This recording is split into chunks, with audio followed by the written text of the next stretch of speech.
Shalom Bapak Ibu, saudara-saudari terkasih, sidang jemaat yang diberkati Tuhan. Saudara, di dalam Injil Markus pasal 16 diceritakan tentang perikop kebangkitan Yesus.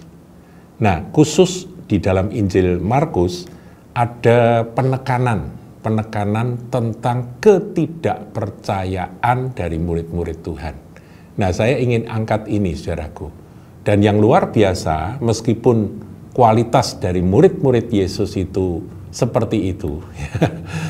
Tuhan bangkit, mereka nggak percaya, ya sampai Tuhan harus menegur kedegilan hati mereka. Tapi toh Tuhan memberi amanat agung atau mempercayakan amanat agung itu kepada murid-murid dengan kualitas tidak percaya seperti itu.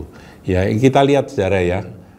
Lompat-lompat aja dalam Markus 16 ayat 7. Tetapi sekarang pergilah, katakanlah kepada murid-muridnya dan kepada Petrus, ia mendahului kamu ke Galilea. Di sana kamu akan melihat dia seperti yang sudah dikatakannya kepada kamu. Jadi tentang bahwa Yesus akan mendahului, setelah dia bangkit akan mendahului ke Galilea, itu sebetulnya sudah disampaikan sebelum Tuhan naik ke kayu salib. Nah, ini diulang lagi ya, sampaikan kepada murid-muridnya. Nah, kemudian saudaraku, kita lihat ayat yang ke-9. Setelah Yesus bangkit pagi-pagi pada hari pertama minggu itu, ia mula-mula menampakkan dirinya kepada Maria Magdalena. Kita tahu bahwa Maria Magdalena adalah murid perempuan yang pertama kali melihat Yesus yang sudah bangkit. Daripadanya Yesus pernah mengusir 7 setan.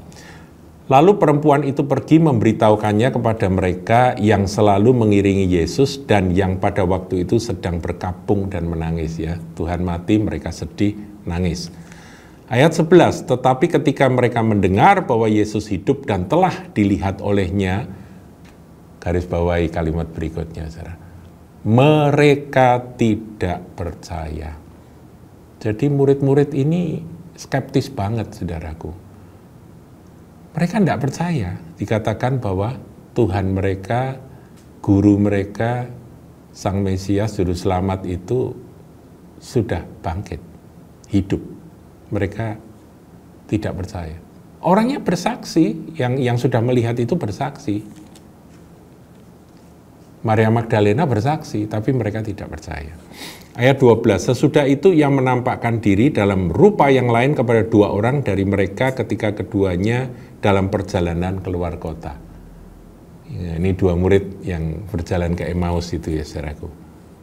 Lalu kembalilah mereka dan memberitahukan kepada teman-teman yang lain, tetapi kepada mereka pun teman-teman itu tidak percaya. Ya memang akhirnya percaya, tapi pada awalnya mereka itu tidak percaya, saudaraku. Jadi respon pertama itu tidak percaya bahwa Tuhan sudah bangkit. Ayat 14, akhirnya ia menampakkan diri kepada ke-11 orang itu ketika mereka sedang makan, dan ia mencela ketidakpercayaan dan kedegilan hati mereka. Oleh karena mereka tidak percaya. Saudaraku, kata tidak percaya itu diulang-ulang. Ayat 11 tidak percaya, ayat 13 tidak percaya, ditegur ketidakpercayaan dan kedegilan hati karena mereka tidak percaya. Jadi tidak percaya itu merupakan sifat melekat, akan kondisi yang melekat yang kuat sekali pada para murid, kepada orang-orang yang telah melihat. Jadi tidak percaya kepada orang-orang yang telah melihat dia sesudah kebangkitannya. Saudara, kita seringkali mengatakan bahwa Thomas adalah murid yang tidak percaya bahwa Tuhan sudah bangkit. Sampai Tuhan menyatakan diri secara khusus kepada Thomas. Tapi sebetulnya bukan hanya Thomas, saudara. Yang lain-lain juga nggak percaya. Ada yang sudah ketemu Tuhan Yesus yang bangkit, Maria Magdalena, mereka nggak percaya. Ada 2 orang yang berjalan ke Emmaus, jumpa dengan Tuhan, muka dengan muka, mereka diberitahu juga tidak percaya. Kalau akhirnya mereka percaya, ya puji Tuhan, saudara. Tapi sebetulnya awalnya mereka nggak percaya. Tapi ayat 15, saudaraku, setelah Tuhan menegur dan mencela ketidakpercayaan dan kedegilan hati mereka, ayat 15, lalu ia berkata kepada mereka, pergilah ke seluruh dunia, beritakanlah Injil kepada segala makhluk. Jadi Injil yang sangat berharga, yang mulia, yang merupakan satu-satunya kebenaran mengenai keselamatan umat manusia, itu dipercayakan kepada murid-murid dengan kualitas seperti itu, yang tidak percaya.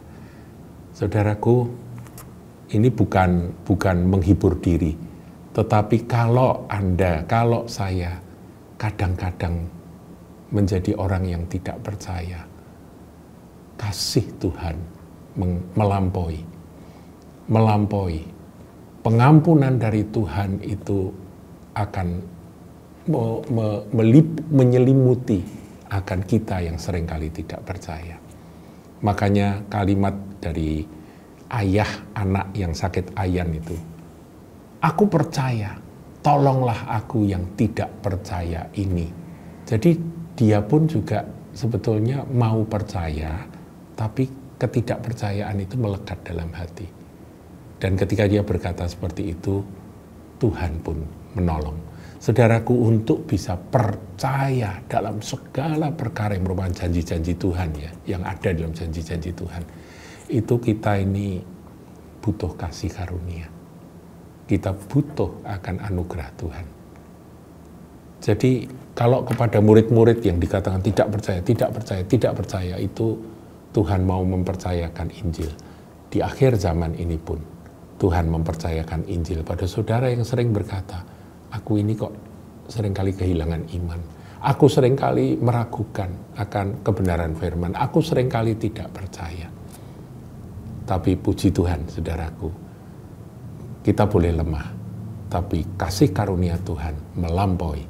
Dia akan datang menyelimuti saudara dengan kuasa Roh Kudus-Nya dan akan mengangkat saudara dari dasar kelemahan iman itu. Dia akan bangkitkan kita menjadi orang-orang yang bisa dipercaya untuk memberitakan Injil yang sama seperti gereja mula-mula. Inilah pesan dari Paskah kebangkitan Tuhan. Tuhan Yesus memberkati.